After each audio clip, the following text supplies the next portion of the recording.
Good day, ma'am. Today we will going to discuss our second topic entitled Bowel Elimination. But before that, we will going to introduce ourselves first. I am Farhana Abdullah, and along with me were my members. So now let's proceed to the digestive system. In our topic, it is very important for us to know what is the digestive system or the function of digestive system at kung ano yung mga process na nangyayari dito. Simula sa pagkain natin ng food hanggang sa ma-digest, ma-absorb ang nutrients hanggang sa mailabas natin. So ang digestive process is nagsisimula sa ating mouth. So kapag kumain tayo, through our mouth, with the help of our teeth, nagbe-break down na ang foods dito into small pieces na ang process na ito is tinatawag na mechanical digestion. So sa loob ng ating mouth, meron tayong salivary glands na nagpo-produce ng saliva, which is ang saliva is merong enzyme na tinatawag na amylase or thiolin na para ma-moisten yung pagkain para madali siyang iswallow. So kapag na-swallow mo na yung food or yung food mixed with saliva or tinatawag na bolus or yung bolus or na-swallow mo na siya, mapupunta na siya sa ating esophagus, which is the muscular tube that is connected with our stomach. So sa esophagus, meron doong movement or process na tinatawag na peristalsis. So, ang nangyayari doon, siya yung nagtutulak ng bolus papuntang stomach. So, pagdating niya sa stomach, mamimix siya with enzymes and the acid inside the stomach, which is the enzymes there are pepsin and the acid is hydrochloric acid. So, binibreak. So, kasi kapag napunta siya sa stomach, hindi pa naman kasi totally na breakdown yung food sa ating mouth. So, in our stomach, i-breakdown niya ito into fine structures. And then, after that, magpuproduce yung stomach lining natin ng mucus para maprotektahan yung acidic environment, para maprotektahan against acidic environment. So, within an hour, kapag na-mix na siya, magiging liquid form na siya na tinatawag na chyme. So, after doon, mapupunta naman siya sa small intestine. So, sa small intestine naman, ang process na mangyayari dito is absorption of nutrients. So, and then, sa loob ng small intestine, meron tayong tinatawag na villi or finger-like structure sa loob ng small intestine, which is siya yung nag-i-increase ng surface para ma-absorb ng mabuti yung mga nutrients doon sa kinain natin. By the way, we have what we called accessory organs, which is the liver, gallbladder, and pancreas. So, ang purpose nito is yung liver natin is siya yung magpuproduce ng bile, also to help break down the fats and filter toxins, or siya rin yung nagka-cleanse ng ating blood. So, si gallbladder naman, which is naka-attach lang siya kay liver, ang purpose naman niya is siya yung napoproduce ni liver na bile is ini-store ni gallbladder at siya rin yung nagko-concentrate at nagre-release ng bile. And after that, si pancreas naman has very important function in our digestive system. Bakit? Kasi si pancreas is nagpuproduce siya ng digestive enzymes at siya rin yung nag-a-absorb ng sugar at nagdi-distribute sa ating body. Siya rin ang nagko-control ng ating blood sugar. And then, meron siyang hormones na nire-release, which is the insulin. So, that's why kapag diabetic ka, ang naapektuhan na organs mo is pancreas. So, after that, magre-release sila ng pancreatic juices, pati bile sa loob ng small intestine para para maging maganda ang absorption ng nutrients sa loob doon.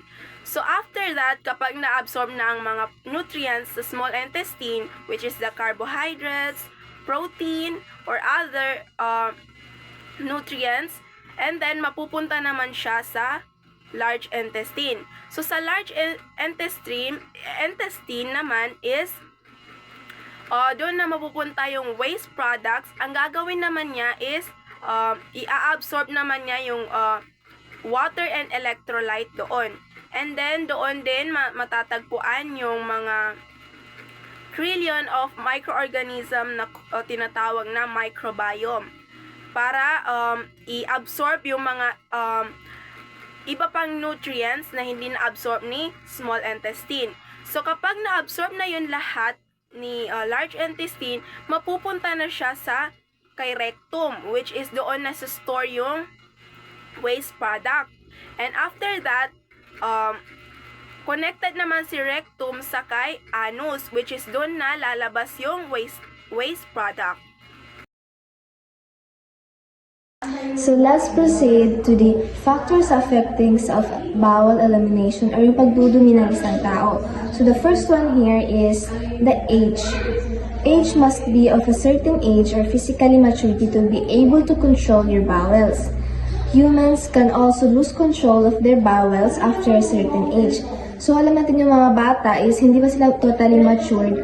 And dahil doon, hindi na nakokontrol yung pagdudumi nila like anytime or even sa school, hindi na naiiwasan na ilabas yung dumi nila nang hindi pumupunta sa CR. The second one is the diet. There are many different ways that diet can affect your bowel elimination. For example, high fiber diets or fruit promote regularity, while cheese cause constipation. So the next one is the fluid intake. So yung fluid is, the more fluid you take in, the less likely you are to become constipated. The less fluid you take in, the more likely you are become constipated. So let's proceed to the physical activity. It is also can affect your bowel elimination. Higher activity rate lessens the chances of constipation. So the next one is psychological factor.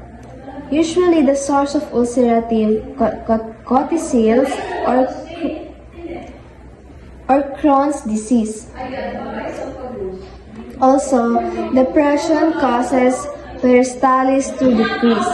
Also daw yung depression is nakaka-affect din sa atin, nakaka-affect din sa pagbabawas natin dahil sa siguro sa mentality. My name is Hanin Chiangkai. So the normal color of feces. So adult is color brown. So mas mabagal po kasi silang maglabas ng dumi sa kanilang tiyan at marami din po yung bacteria sa kanilang tiyan at nagbibigay color at kung bakit nagiging color brown yung kanilang dumi. So ang infant naman is color yellow. So color yellow po yung infant kasi po mabilis lang po sila mailabas yung dumi sa kanilang katawan at wala din naman nito masyadong bacteria. So the normal color, so the first one is the clay or white. This usually means there's a blockage preventing by a digestive juice from reaching the intestine. The next one is black or terry dark. This often indicates bleeding higher grade in the digestive tract, stomach, or small intestine, possibly caused by medication like iron and supplements, a diet high, and certainly red. So red is usually means bleeding lower down in digestive tract, rectum or colon. So it may also be from foods like fish, and this can be a sign of problems absorbing fats. Sometimes public diet. Consistency: normal, bilbiform soup and moist. Abnormal naman is hard, dry, and contact. This often results from dehydration, lack of fiber in the diet, lack of exercise, stress or overuse of laxity.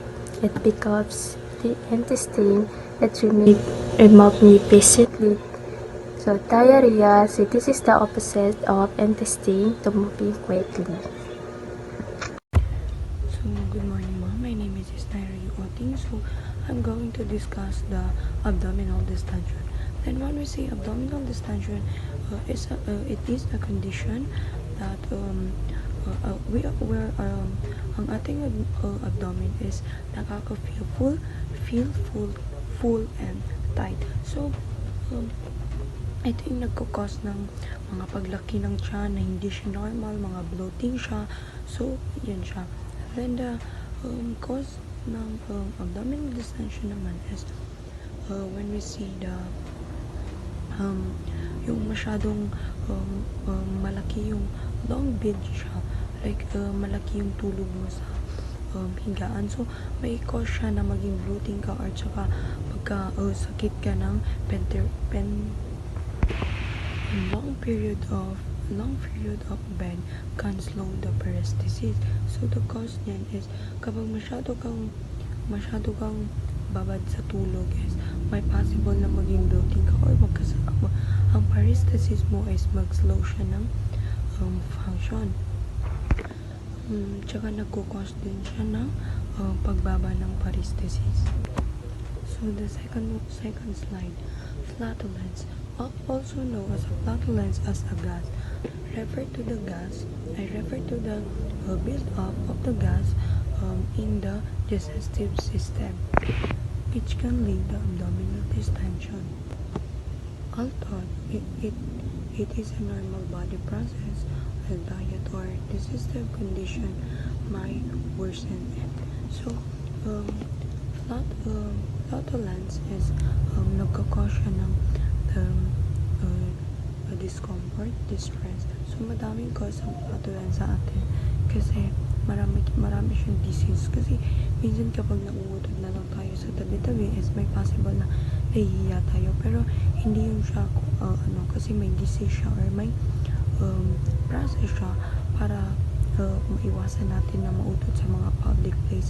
So, minsan nakakaya talaga siya. So, parang kailangan natin siyang i-absorb.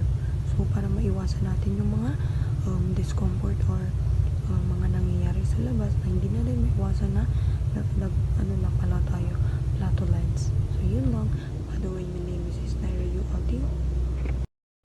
Good day, ma'am. My name is Quinces Adrisa A.D. Maukum, and I am from Group 4, one of the reporters.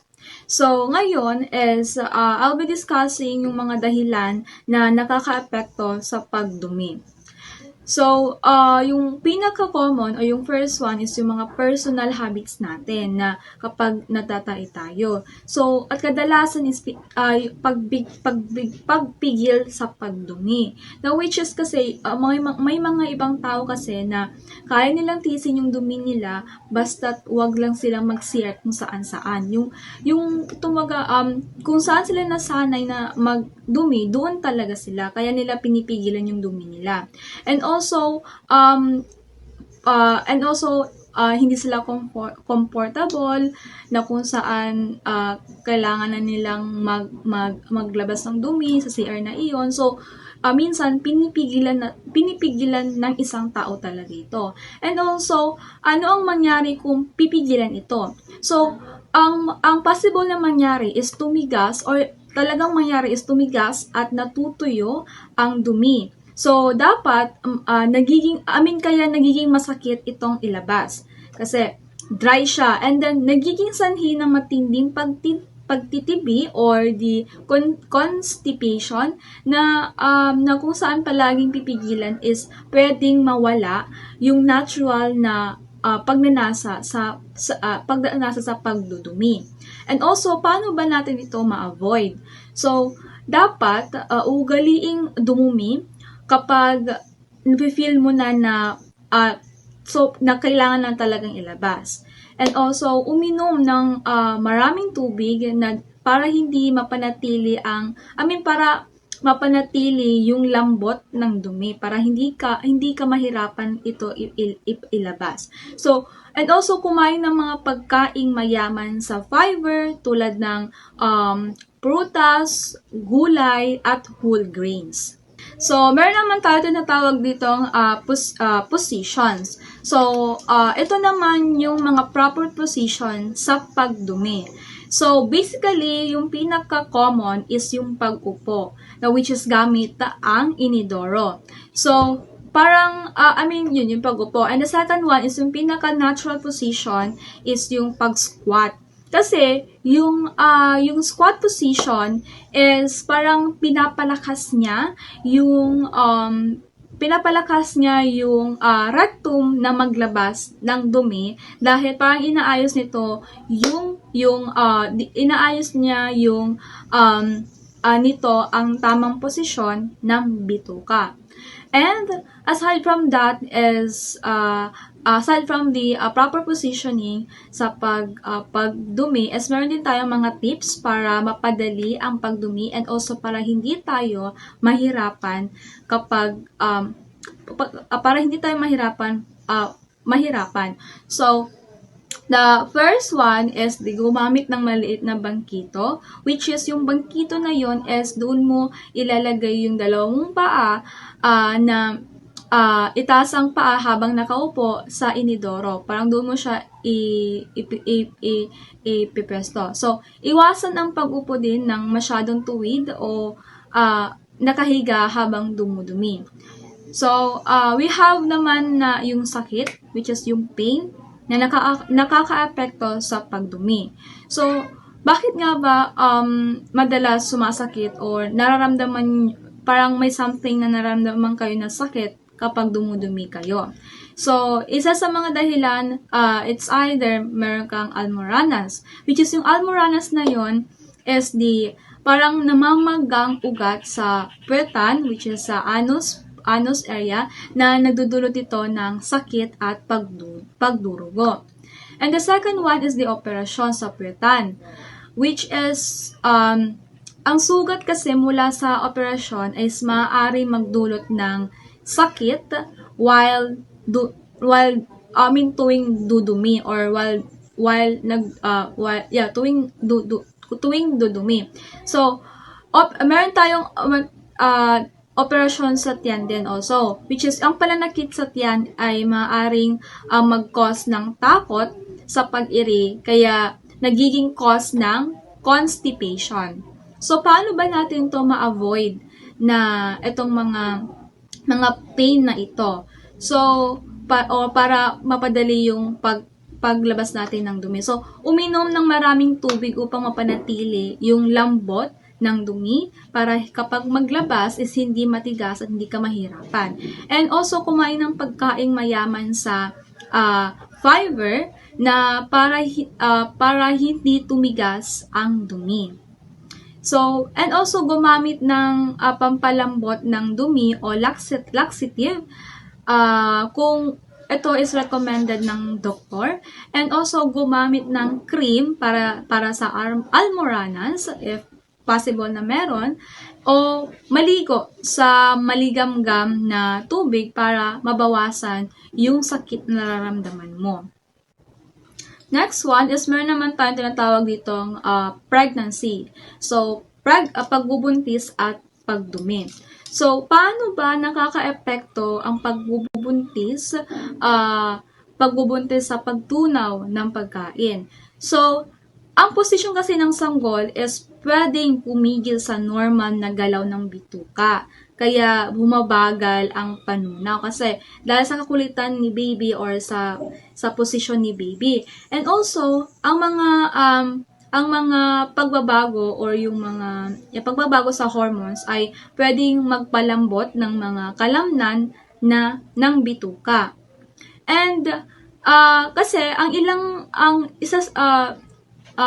ang ilang mga buntis kasi is nagkakaroon sila ng almoranas na which is yun yung cause nila, yun yung dahilan yung bakit nagiging masakit yung pagdumi nila.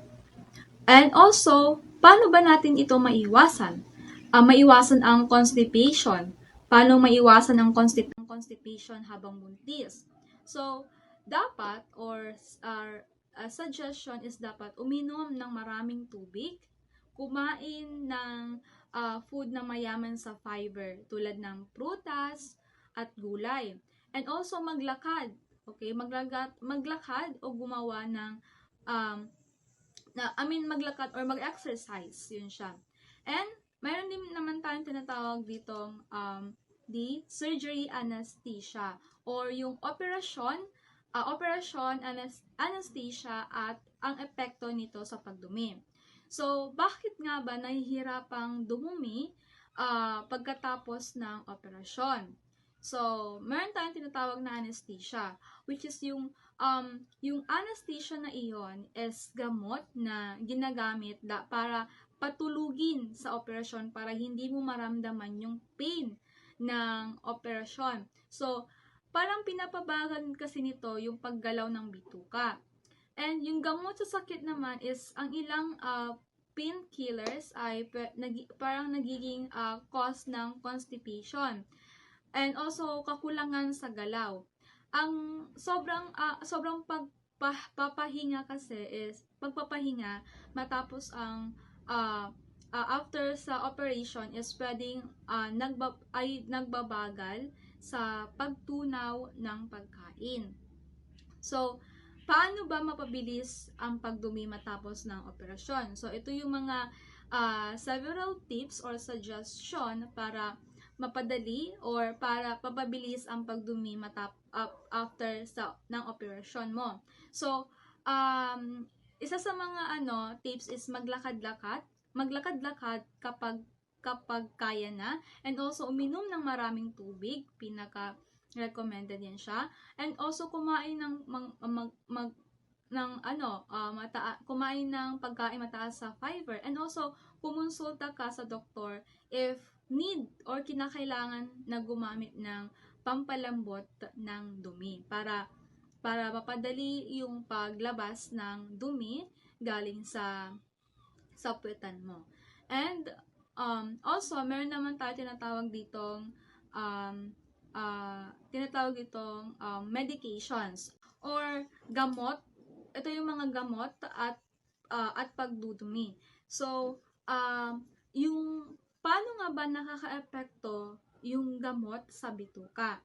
So, ilang gamot kasi is may yung ilang gamot kasi is parang napapabilis niya yung pagtunaw, kaya nagiging cause ito ng pagtatae. And yung ibang gamot naman is parang nagpapabagal sa o humihinto ng normal na pagdumi, kaya minsan or kadalasan is nagdudulot ng pagtitibi or yung tinatawag nating constipation. So, ito naman yung mga halimbawa ng gamot na nakaka-epekto sa pagdumi. The first one is what we call the painkillers or the opioids. So, parang pinapabagal niya kasi yung bituka, kaya parang nagdudulot ito ng constipation. So, yung antibiotics naman is sometimes is may nagiging cause ito ng pagtatae kasi parang nababago ang normal na bacteria sa tiyan. So, the next one is meron tayong tinatawag na laxatives, which is yung laxatives na yun, parang nakakatulong yun siya sa pagdumi, pero hindi dapat gamitin ng madalas kasi there's a possibility na hindi hiyang sa katawan mo, and also para upang hindi masanay din yung katawan mo na mag-take ng gamot. So, paano ba natin ito ma-avoid itong mga problema nito sa pagdumi dahil sa gamot? So, yung mga tips is dapat kung umiinom ka ng painkillers, uminom ng maraming tubig. And also, kumain ng pagkain mayaman sa fiber kasi para maiwasan ang constipation.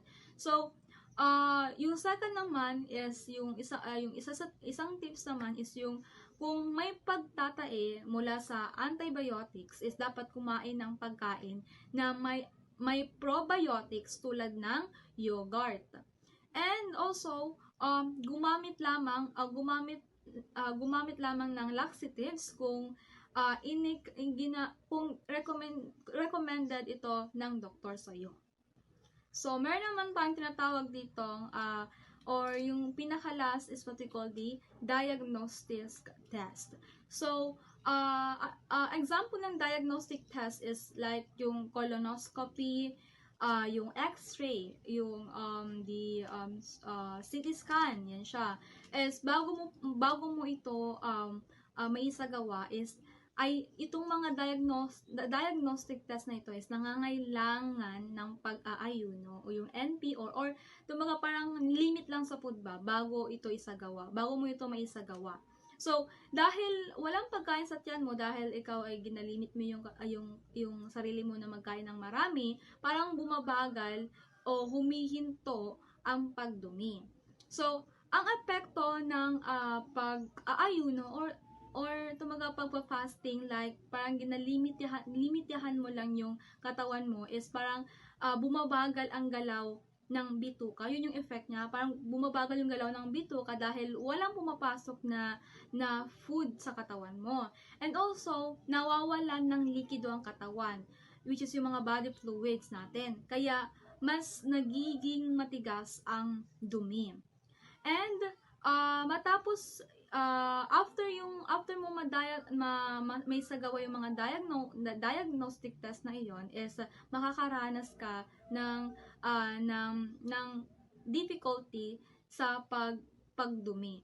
And paano ba paano natin ma-maintain ang maayos na pagdumi? So pagkatapos ng diagnostic test ng iyon. So pagkatapos ng diagnostic test is dahan-dahang bumabalik sa pagkain. Dapat kumain na dahan-dahan and also limit din. And kumain ng mga food na mayaman sa fiber. And the next one is uminom ng maraming tubig, which is pinaka-common siya. And bakit? Para makatulong sa panunaw ng mga food na nakain natin. And also, sundin ang payo ng doktor, yung mga advices ng doktor tungkol sa tamang pagkain at pag-aalaga ng katawan natin pagkatapos ng diagnostic test. That's all for all. Thank you. And the next topic that we are going to discuss is about the collection of specimen. So a freshly passed tool is collected by the laboratory analysis. So this specimen is typically tested for infection, bacteria, digestive disorder, or any other health issues or conditions. Example na ipapakita, which is this container is has a spatula or parang kutsara na maliit sa loob. So, dito nilalagay yung mga nakokollect na specimen for the laboratory or yung chine-check nila sa laboratory. So, ano nga ba ang mga equipment na kailangan natin i-prepare when we are going to collect the specimen na tinatawag, no? Meron tayong, we have to prepare the clean bedpan or the disposable receiver, the sterile empty container, yung pinakita ko kanina, yung non-sterile gloves, and the last one is the apron. So, bakit kailangan natin ng clean bedpan or the disposable receiver? Yung after using that things or such things is pwede nang itapon, pwede nang i-discard sa itapon sa right pagtatapunan or trash can na para doon, para maiwasan the rationale of this clean bedpan or the disposable receiver is to avoid the contamination or the cross-contamination na manggagaling or the possible infection or bacteria na galing doon sa ginamit nilang disposable or ginamit nilang bedpan.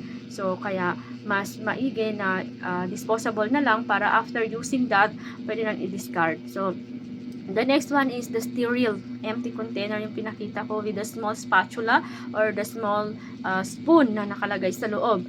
So, bakit kailangan yon?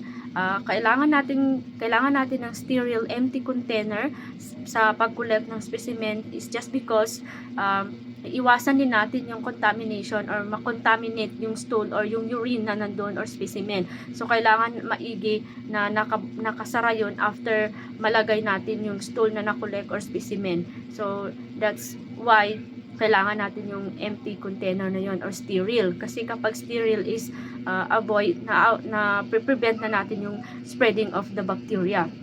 And the second one is non-sterile gloves or yung clean gloves lang na tinatawag is just because para din maiwasan natin yung cross-contamination from the health worker to the patient. So, kailangan natin ng clean gloves or working gloves. Kahit hindi na sterile, basta naka-gloves tayo when we are going to collect the specimen.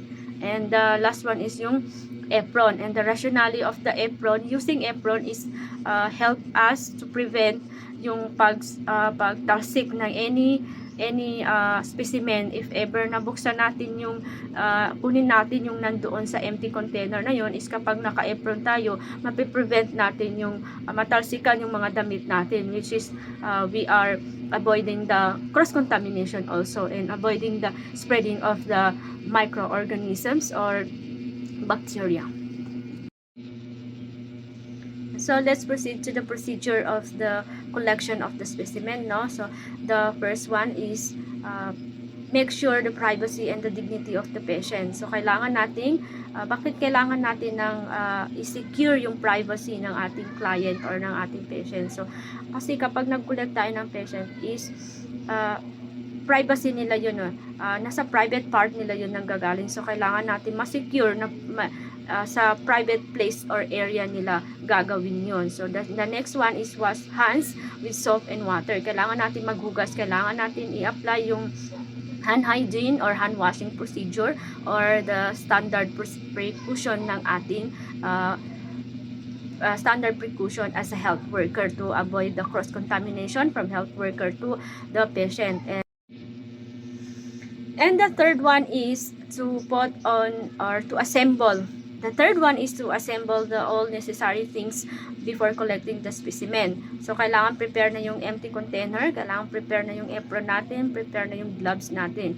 So, the fourth one is suotin or put on a non-sterile gloves and an apron. So, yun yung pinaka mas importante is malagay na natin yung apron and gloves natin para kahit ano man ang hawakan natin doon, hindi tayo makakontaminate ng anything doon para sa pag-collect ng specimen. So, the next one is make sure that the patient is mapass niya or mabigay na niya muna yung urine sample niya before taking the stool.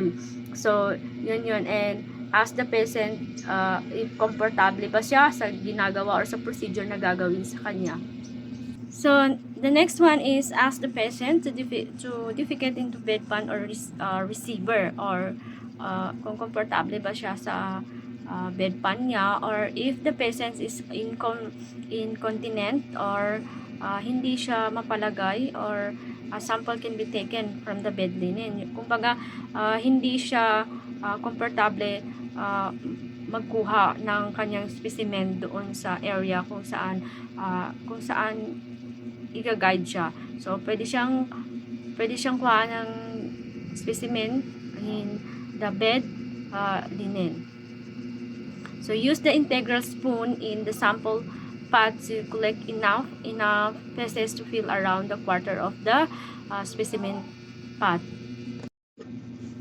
Then, secure the container or i-secure natin yung top of the container kung mahigpit ba yung pagkakatakip noon. So, that will prevent leakage or hindi siya mag-leak from the container. So, remove the gloves and the apron and wash your hands to avoid the contamination or to avoid the spreading of the microbes. So examine the specimen, the color, the consistency, and the color of the stool. Kailangan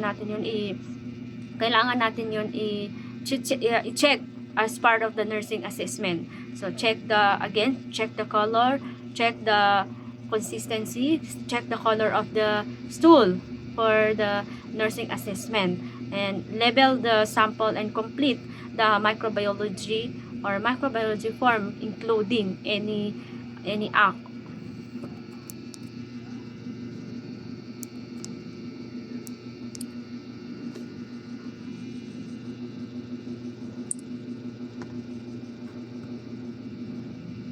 So label the sample and complete the microbiology forms, including any factors such as recent antibiotic treatment. So kailangan nating alamin kung bakit ganon, kailangan natin alamin yung mga reasons kung bakit ganon yung color ng kanyang urine, or kung bakit ganon yung color ng kanyang stool.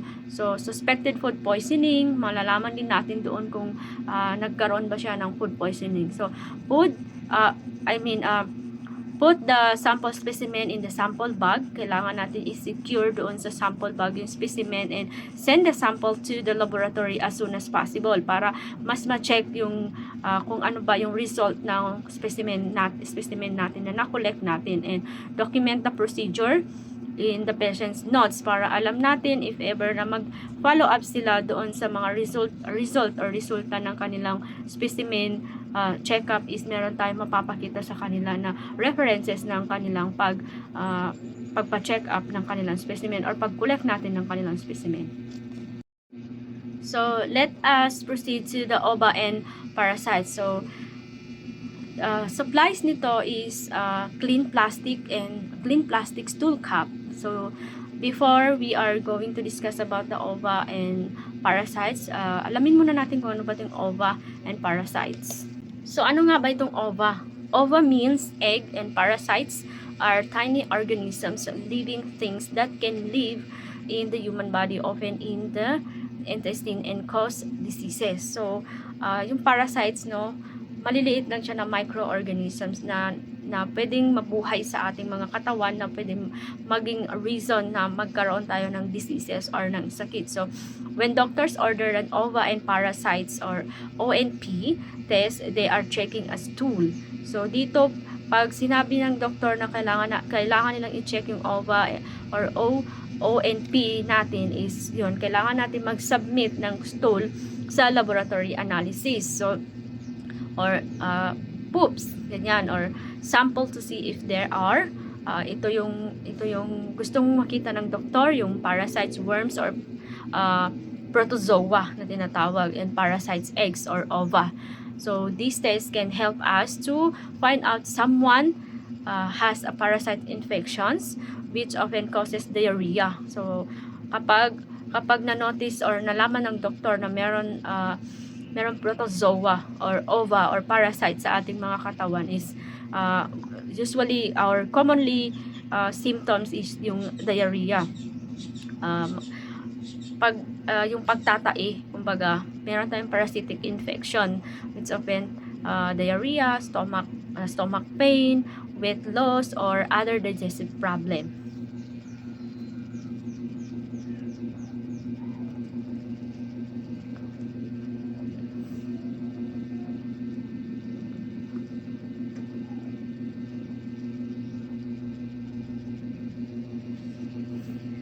So, what is ova, no? Ulitin ko, ang ova is eggs, or ova are the eggs laid by some these parasites. So, hindi, pag sinabi kasi natin ova, and biglang magpasok sa isip natin yung anatomy, which is ova is the egg cell, or the eggs ng babae, na pag na-fertilize siya ng sperm cell, is makakabuo ng baby. So, this time, ang ova na tinutukoy natin is yung mga eggs that laid by some these parasites. So parang yung mga itlog ng lamok, kapag yung mga itlog ng lamok kasi is na-imbak or naipon, which is yun yung magiging dengue na tinatawag. Yung parang kapag meron tayong inimbak na tubig, and then mangingitlog doon mangingitlog doon ng mga lamok, yung itlog nila is yun yung tinatawag natin na oviparasites. So, yung oviparasites na yun is kapag kapag lumaki sila, nabuo sila, nakakagat sila ng tao, pwede tayong magkasakit, pwede tayong makakuha ng sakit or makuha natin yung dengue na tinatawag.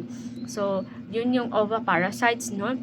If the lab finds out ova is in a stool sample, kapag nakita sa lab, kapag nagpa-check tayo sa ova natin na meron palang sa stool, if ever sa stool is kung makita yung oviparasite sample, that's the time na sasabihin merong living organisms na nandito sa ating katawan na pwedeng mag-cause ng diseases sa ating katawan that might have a parasite infection even if they don't see.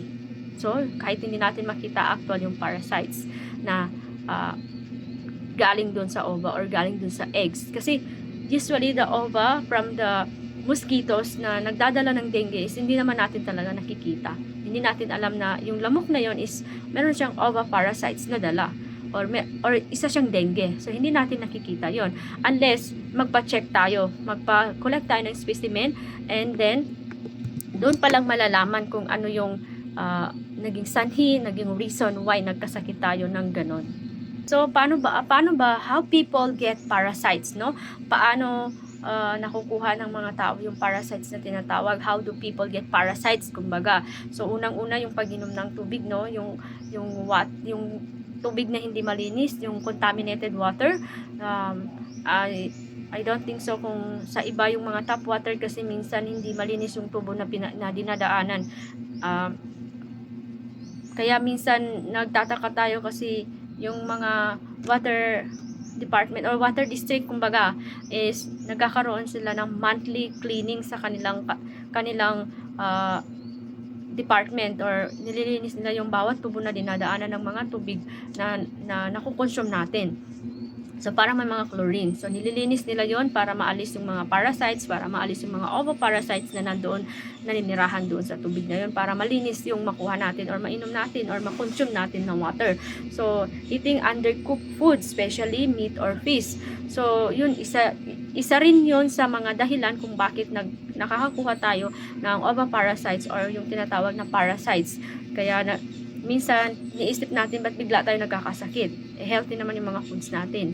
So, kapag yung mga meat na undercook, hindi pa naluluto ng maayos, like yung mga kinilaw, yung mga meat na, may mga red meat kasi na minsan akala mo, luto naman, pero hindi naman asin niluto talaga. Meron din sa loob na hilaw.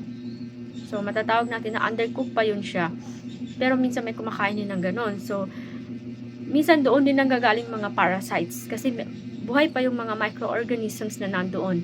So, hindi natin alam kung yung microorganisms na yon is na magdadala na ba ng parasites or oviparasites sa ating katawan. So, poor hygiene na tinatawag. Kaya as a health worker, meron tayong standard protocol na tinatawag, yung standard yung hand washing, hand hygiene, standard precaution ng ating health workers. So, poor hygiene, not washing hands before eating or after using the bathroom. So, kaya iniisip natin yung mga doktor natin, yung mga midwives natin, yung mga nurses natin is mga maaarte. Kasi hugas ng kamay, lagay ng mga sanitizers, lagay ng mga alcohol, kung ano-ano pa. Lalong-lalo na kung nanggagaling sila sa bathroom or sa toilet. And before and after eating the foods. So, ina-avoid lang nila yung maaring maging reason na makakuha sila ng mga ganong mga diseases, mga sakit. Ina-avoid nila yung they are preventing the cross-contamination na tinatawag. They are avoiding spreading the microbes or mga bacteria na hindi natin nakikita using our naked eye. So, aside sa mga lamok na nagdadala ng parasites or ng dengue na tinatawag is meron namang other way or aside from the dengue or mga lamok na nagdadala ng parasites or kanilang mga ova na dahilan kung bakit kapag nakakagat sila is mas nagiging worsen yung nararamdaman ng pasyente, or parang ang hina-hina ng kanyang katawan is meron pang isa, yung leptopyrosis, or ang leptopyrosis naman is na galing ito sa ihi ng daga. So, paano ba ito nakukuha? Paano natin nakukuha yung leptopyrosis? How do you get it? Kumbaga, kapag lumusog tayo sa baha.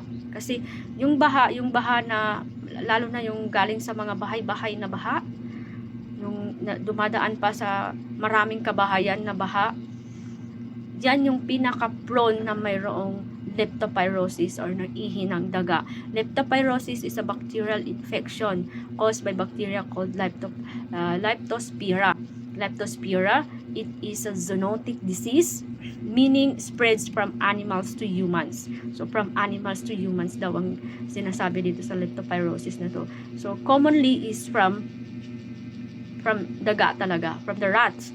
So people get infected with, they come to contact with water, soil, and or food contaminated with the urine, o diba, urine or infected animals like rats, dogs, pigs, or cows. So hindi lang pala rats yung pwede natin mapagkuhanan ng leptopyrosis, no? Pwede rin galing sa mga cows, pwede din galing sa mga dogs, sa pigs, or cows. So kailangan natin maging maingat, kasi sa isip natin, kasi when we heard about the leptopyrosis, daga agad ang maisip natin, no? Hindi lang pala daga ang pwedeng magbigay or makapagdulot ng leptopyrosis. Yung mga iniisip natin na mga safe animals pala is pwede pala magbigay sa atin ng leptopyrosis. So ang pinaka-worsen dito, ang leptopyrosis is wala pang gamot dito sa Philippines. If I'm not mistaken, leptopyrosis can be treated in the Philippines. Wala pang gamot. So, ano ba yung mga commonly ways people to get exposed this such leptopyrosis thingy? So, flood washing, yun, baha, or I mean flood waters, ang baha, swimming in contaminated lakes or rivers, yung mga rivers natin na hindi malilinis, yung pwede, may mga rivers kasi na excuse me for the word, but may mga rivers kasi na doon na rin nagpupoops or nagbabawas yung mga residente. So, contaminated na siya. Hindi na siya pwedeng liguan. So, handling animals or yung mga animals na niyayakap natin, hinahalikan, or dirty environment, yan, pwede tayong makakuha doon ng sakit na leptopyrosis. So, symptoms ng leptopyrosis, symptoms can be mild or severe. So, they usually appear in 14 or 5 to 14 days after infection. So, hindi agad natin mapifeel, no? Akala natin wala lang. So, ang mild case may feel like the flu. Yun lang. Akala natin yung normal na lagnat lang. Bibili tayo ng mga paracetamol. Akala natin is normal na lagnat lang. Fever, headache, muscle pain, yan, red eyes, chills, vomiting, or diarrhea. So, is leptopyrosis is dangerous? Yes, it can be dangerous for our health. It can be threat in our life. So it can be without treatment, it can lead to kidney disease or kidney failure or liver failure, internal bleeding. So yan yung mga tina-target niya, yung internal system ng ating mga katawan, internal bleeding, or even death in severe cases. But if treated early naman with antibiotics like yung ibang doctor kasi nagbibigay sila ng mga antibacterials to prevent, not to treat or give treatment for those kind of infection, kasi I think wala pa namang exact na gamot yung leptopyrosis sa ating bansa, but we can prevent it, or we can treat it with antibiotics. So may mga binibigay silang mga names ng mga antibiotics na pwede makahelp doon sa may sakit ng leptopyrosis. So most people recover completely kung naagapan naman. But what if hindi natin alam na yung mga signs na pala na yun is leptopyrosis na pala? Kasi wala tayong idea. So mas mainam yung, or mas lamang yung may alam, kumbaga. So let's talk about the occult blood. Kung ano ba itong occult blood na tinatawag. So it means the occult blood is the hidden blood, a small amount of blood from the poops or from the stools, yung nakikita natin doon sa poops natin. Baka na may naka-experience na kapag nag-poops is meron small amount of blood na nandoon sumama doon sa poops niya. That can be seen with the naked eyes. Parang hindi natin nakikita but can be detected by the special test in the laboratory. So yun ang importante, no, na kailangan natin magpa-check if ever meron tayong mga nararamdaman sa ating mga sarili, kasi may mga cases na hindi natin nakikita with using our naked eye, yung mga signs na binibigay ng ating mga katawan. So what is an occult blood test? Ano ba yung test na yun na ginagawa with the occult blood test? So an occult blood test, often called a fecal occult blood test, usually called fecal occult blood test or FOST check for hidden or occult blood in the stool. Doctors use it to look for bleeding in the digestive tract, which might be caused by colon cancer. So pwede palang mag-cause ng colon cancer kung hindi natin maagapan kung ano may mga symptoms na nakikita natin. So kailangan talaga natin magpa-check. So by collecting the stools na i-check ng laboratory analysis, kagaya ng sabi ko kanina, the specimen typically tested for the infections, bacteria, or digestive disorder. So polyps, small growth in the colon that can be bleed, ulcers, hemorrhoids, diverticulosis or inflammatory bowel disease. So parang yun yung mga i-check natin when it comes to the occult blood. Sumasama lang yung occult blood or small amount of blood sa ating mga poops. And hindi natin nararamdaman kasi hindi naman daw masakit yun. So what is the important about this occult blood? You usually can see occult blood but it is there. So di ba? Hindi natin madalas nakikita but then nandyan siya. It may be an early signs of serious condition like collateral cancer. Like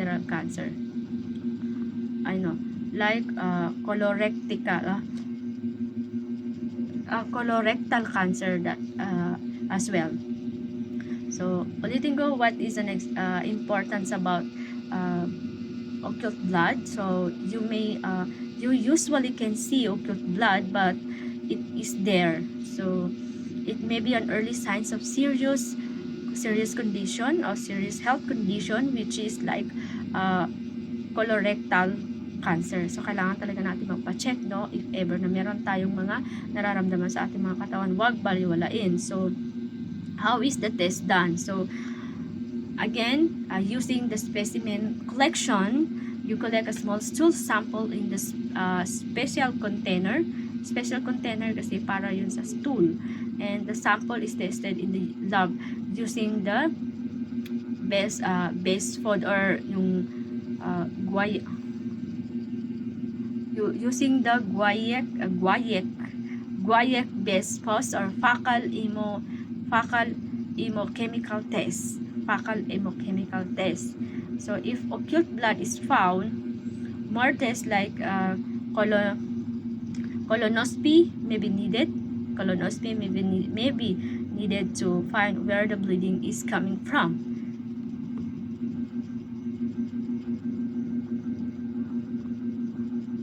So hahanapin na kung saan ang galing mga bleeding na yun. So things that can affect the test, some foods like red meat, certain medication, yung aspirin or anything, then menstrual blood, contamination. Doctors often give instruction to avoid these things before the test. So simple terms, occult blood means hidden blood. Baga, from the word itself, hidden or hidden, nakatago, from the hidden blood in the stool or hidden blood in the stool, nakatagong dugo sa ating mga poops. So it is an early warning signs of bleeding inside the stomach or intestine. So it is an early signs, di ba? Early signs means nagbibigay siya ng mga signs para mas matutukan natin yung mga health natin. Minsan kasi nagbibigay na ng signs yung katawan natin pero binabaliwala natin. So pag may mga simpleng nararamdaman tayo, kailangan natin mag-check agad, magpa-check agad. So for the summarization of our topic about the ova and parasites and the occult blood, kung ano ba yung mga procedure na gagamitin or gagawin dito. So let's start with the ova and parasites. So supplies, clean plastic bag. So kailangan natin ng malinis na plastic bags. So the stool should be passed into a clean, dry container. Urine will contaminate the specimen, cannot be directly out of the toilet. So kailangan natin ng clean and dry na container na lalagyan. Yung pinakita ko kanina with the spatula, kailangan ma-avoid natin na ma-contaminate yung container na yon para makakuha tayo ng mas accurate, to get the accurate result from such specimen collection or specimen collects. So transfer stool specimen to a small stool cup and sent to the laboratory within 2 hours of collection. Refrigerate if more than 2 hours. So yung na-collect natin na specimen is nagla-last lang siya ng 2 hours. So kapag nag more than 2 hours na siya is kailangan na natin i-refrigerate. So i-transfer agad natin siya sa laboratories to get instantly or accurate result from that or from such specimen that have been collected.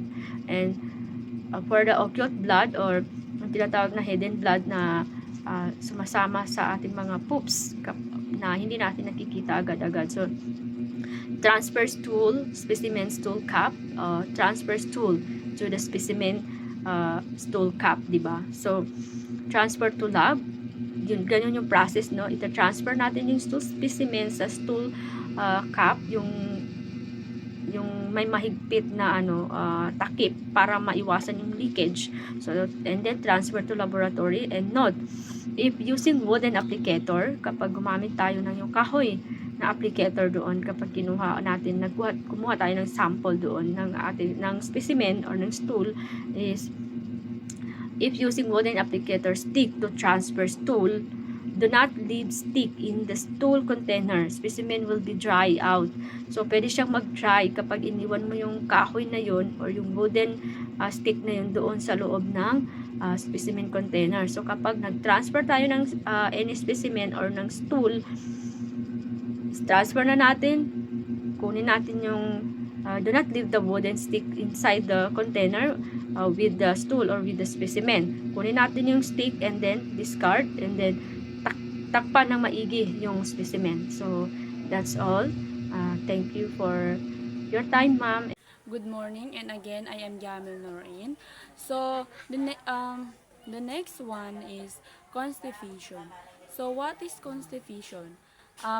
This means you have trouble passing stool. So, your stool is dry and hard or difficult to pass. So, means so constipation means nahihirapan tayo magtae. And may problema sa ating anus kaya nahihirapan yung katawan natin na mag-fast ng stool natin. So means sa constipation is hindi ka natatae in less than 3 weeks or yun nga nahihirapan kang mag-fast ng stool mo. So, ano nga ba yung mga dahilan kung bakit nahihirapan tayo magtae o nagda-dry yung stool natin kaya nahihirapan tayo magtae. So, number 1 is inadequate. So, yung inadequate, dito, hindi ka nakakakuha ng enough nutrients or proteins kaya nagda-dry yung stool natin. So, kumbaga, konti lang yung tinitik mong pagkain. So, kaya hindi ka nakakakuha ng enough na nutrients. So, the other one is irregular diet. So, irregular diet means you're eating a particular time or nag-skip ka ng meals mo na yun, na maaaring nagkukos ng diarrhea. O the other one is irregular diet. So this means you're eating a unpredictable time. So it means you're skipping meals. So hindi ka kumakain or nag-skip ka na meals mo na nagko-cause ng constipation or diarrhea. So the other one is restricted diet. So dito naman is pinipili mo lang yung kinakain mo. Hindi mo kumbaga hindi mo inuubos yung group of plants mo. Kaya nagkakaroon ng nutrients deficiency. Kaya nahihirapan tayo magtae kasi nagda-dry yung stool natin. The next one is insufficient intake fluids. So this means yung katawan mo is hindi nakaka-take ng enough na tubig, or it means dehydrate ka po. So kaya nagda-dry yung stool natin.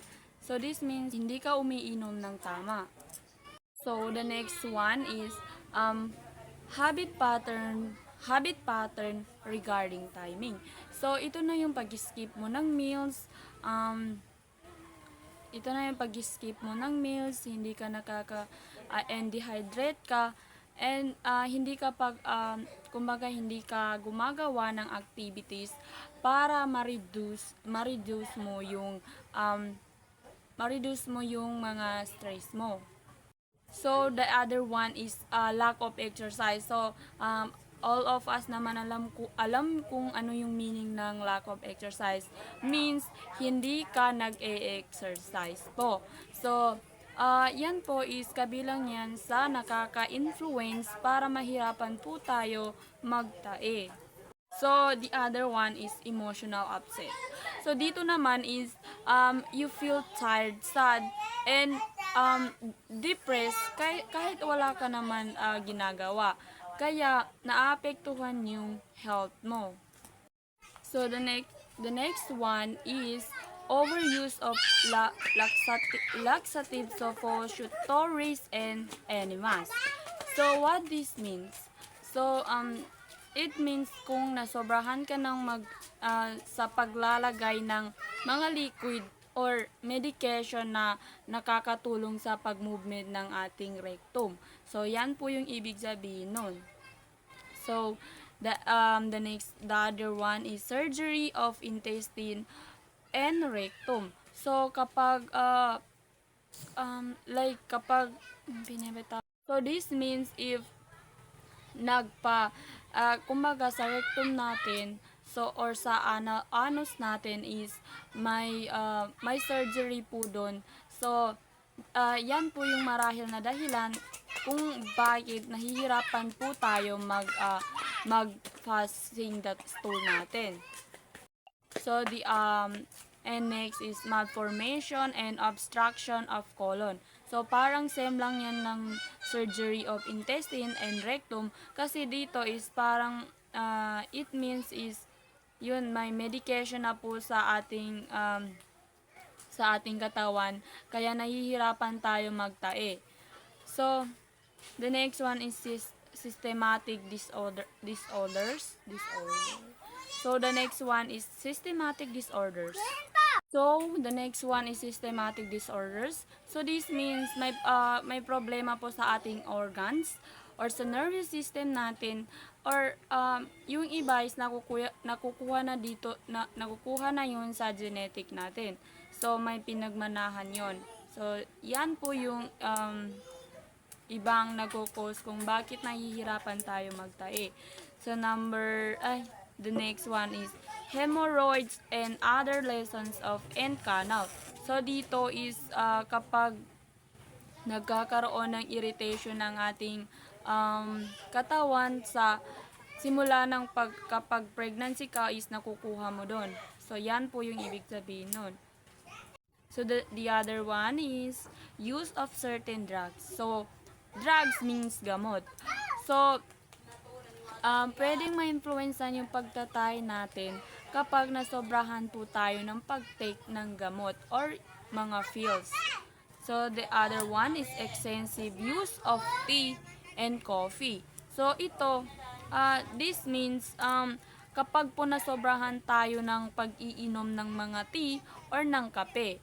So yan po yung mga dahilan kung bakit nagkakaroon tayo ng constipation.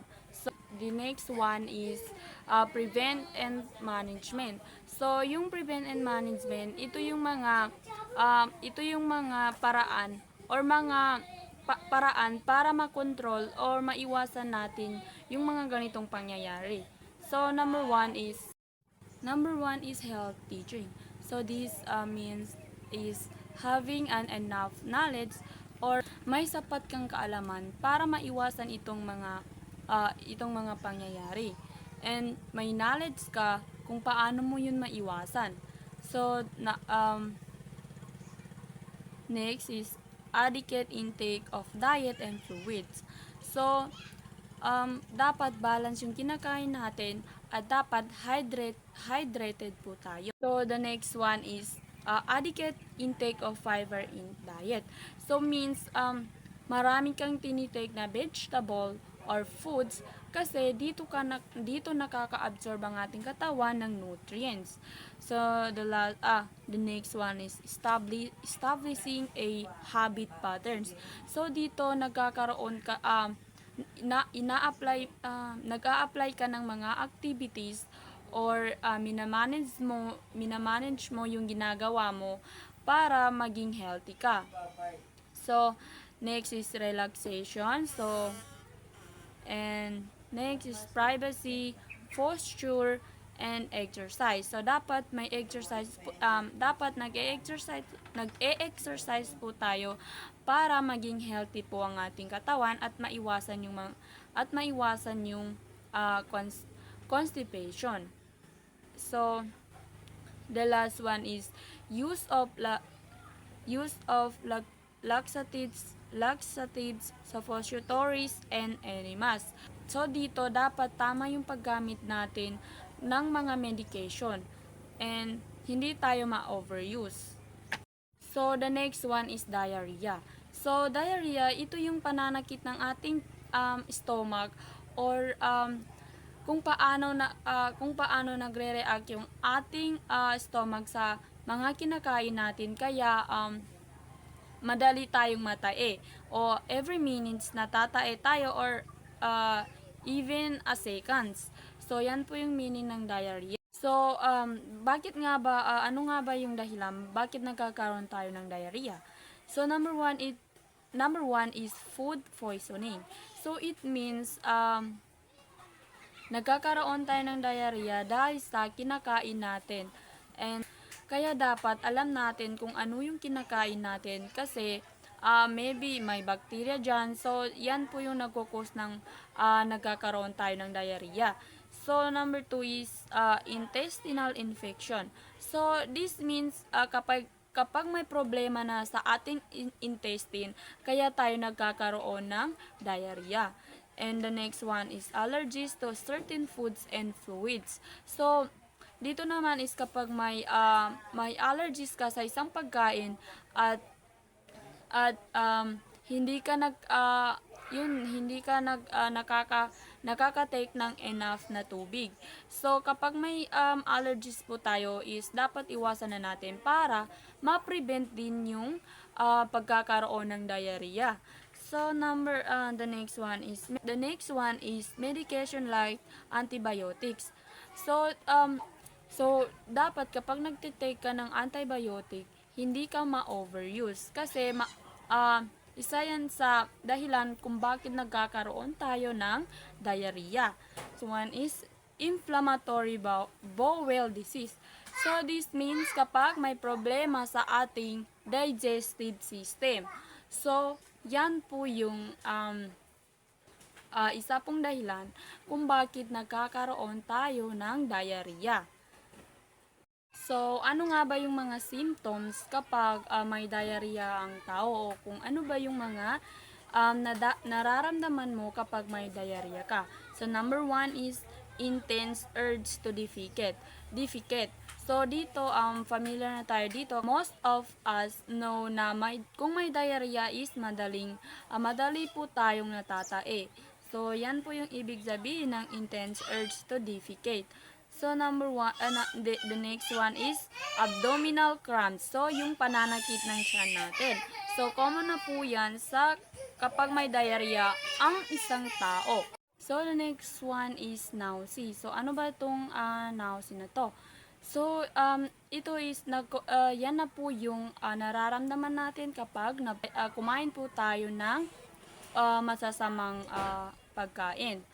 So, the next one is painful burning sensation of the anus.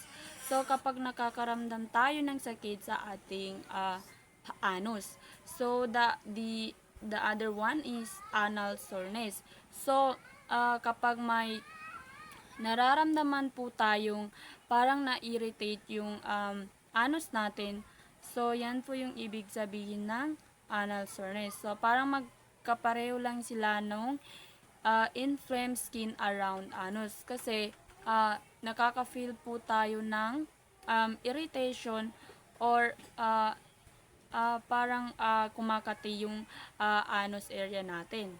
Sa management, ito po yung mga way para po maiwasan natin yung yung pagkakaroon ng diarrhea. So number one is replacement of fluids and electrolyte. So it means parang pareho lang nun sa dapat binabalance natin yung mga kinakain natin at dapat kumain po tayo ng healthy foods. So the other one is avoid spicy and allergic food. Dapat po i-avoid natin yung mga pagkain na masyadong maanghang.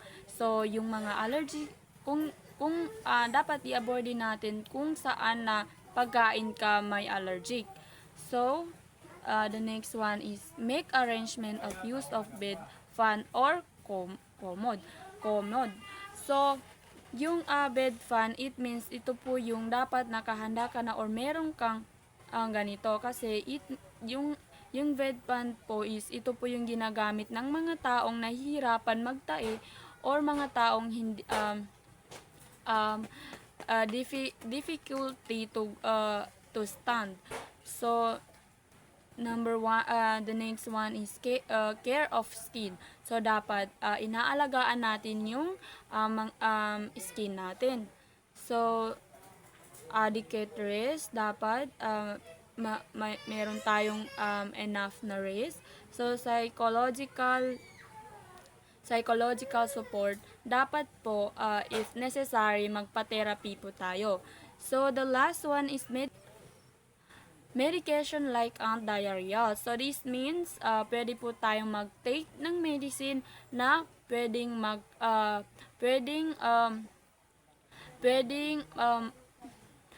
magamot yung pagkakaroon natin ng diarrhea.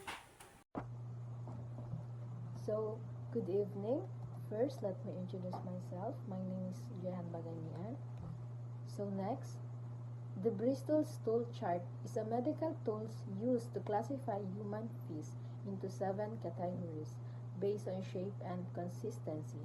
It helps assess bowel health and diagnose digestive issues. The 7 types on the Bristol Stool Chart. Type 1. Separate hard lumps like nuts, hard to pass, indicate constipation. Ipinapakita sa type 1, hiwalay na matitigas na mga bukol-bukol, nagpapahiwatig ng constipation. Kapag ang iyong dumi ay may matitigas na bukol-bukol, ito ay isang senyales na dehydrated ka. Kakulangan sa pagkain. Para maiwasan ito, uminom ng maraming tubig, ng tamang-tama lang naman, at kumain ng masusustansyang pagkain. So, next, type 2. Sausage-shaped but lumpy, mild constipation. Ipinapakita naman dito na hugis sausage, ngunit may bukol-bukol. Ganon din sa type 1, same lang din sila. Pagkamababang antas ng constipation. So, for example, yung sa bayabas, diba, dry masyado siya na prutas. So, pag kinain mo yon at hindi mo siya agad-agad na ininuman, pwedeng makapekto sa'yo yung sausage shape na basta. So, next, type 3. Sausage shape with cracks on the surface. Normal but slightly dry. It means the food items has dried out a bit during cooking, causing cracks on the surface. This is usually due to overcooking or moisture loss. So next, type 4. Smooth, soft, and snake-like ideal healthy stool. Has a comparable appearance to type 3 but with a smooth and soft surface. Experts generally consider these types to be the most healthy and typically stool forms. So next, type 5. Stools are soft blobs with clear-cut edges that a person can pass easily. Some may also consider this type to be typically in those without bowel issues, while others may suggest it is too loose and may imply diarrhea. So next, type 6 naman. Type 6 is a mushy stool that appears to consist of floppy pieces with ridged edges, while type 7 is entirely liquid with no solid pieces. This type of stools may suggest a person is experiencing diarrhea as the stools are loose. What causes abnormal poop? Number 1, stress. Number 2, dehydration. Number 3, lack of dietary fiber. Number 4, food intolerances and allergies. Number 5, medical conditions. And last, constipation. Good morning, ma'am. My name is Norman P. Muhammad from BSM1, Section A. So our topic for today, it's all about physiology of bowel elimination. So the bowel elimination or defecation. So ang defecation o pagdumi ay isang proseso ng pagtanggal ng solid o semi-solid na dumi sa ating digestive tract. Normal itong nangyayari sa isang beses o dalawang beses sa isang araw. Pero may mga tao rin na dumudumi mula 3 beses sa isang linggo hanggang ilang beses sa isang araw. At ngayon is aalamin natin kung bakit nangyayari ang bowel elimination. So, number 1 is the muscular construction of rectum reservoir. So, ang ating bituka o colon ay gumagalaw gamit ang muscular contractions na tinatawag natin peristalsis. Example is kapag kumain ng marami tulad ng gulay at prutas, mas mabilis ang paggalaw ng bituka at mas regular ang pagdumi. Yun. Tapos number 2 is stretch receptors at urge to defecate. Kapag napuno na ang rectum, nag-expand ito at ang stretch receptors sa rectal walls ay nagbibigay ng signals sa utak na kailangan dumumi. Pero hindi mo agad ito ginagawa, mawawala ang urge sa loob ng 1 hanggang 2 minuto at ang dumi ay babalik sa colon para mas ma-absorb pa ang tubig. So pangtatlo is pagtaas ng pressure sa rectum at pagsisimula sa defecations. So kapag puno na ang rectum, tumataas ang pressure sa loob dahil automatic na bumubuka ang anal canal anal canal para sa unti-unting pagpasok ng dumi. So, number 4 is the internal and external sphincters. So, sa anus may dalawang sphincters na may mahalagang role sa pagpigil at paglabas ng dumi. Number 1 is the external sphincters. Hindi natin ito kontrolado dahil automatic na ito bumubuka. Di tulad sa external na maaari natin ito makontrol dahil sa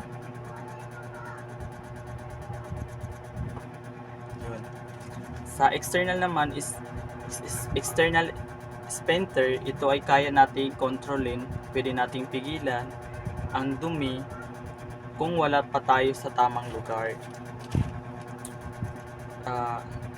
Number 5 is connection ng pagdumi at pag-ihi. Kapag dumudumi, kadalasang may kasamang urge na umihi dahil sa pressure sa pelvic area. Number 6 is mga muscles na tinutulungan ang pagdumi. Ang iba't ibang muscles sa katawan ay nagtutulungan sa defecation. Chest muscle, diaphragm, abdominal muscle at pelvic muscles nagtutulak pababa para mailabas ang dumi and tumigil pansamantala ang paghinga habang ang diaphragm ay pumipisil pababa para tumaas ang pressure sa tiyan.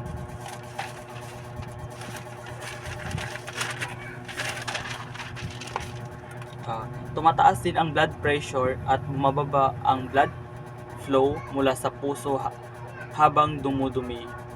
That's all. That's my report. My name is Fauzia Ali. For today is let's talk about facial infection. What is the facial infection? Facial infection is the accumulation for the hard-kneed feces in the rectum. As the result of each person is tunable to voluntary evocate the skull. Develop usually the RT, which the RT undertrait or underlived conception, and as the feces remains in the rectum sigmoid colon, the water is reabsorbed, making the feces under drink more difficult to the pass. More feces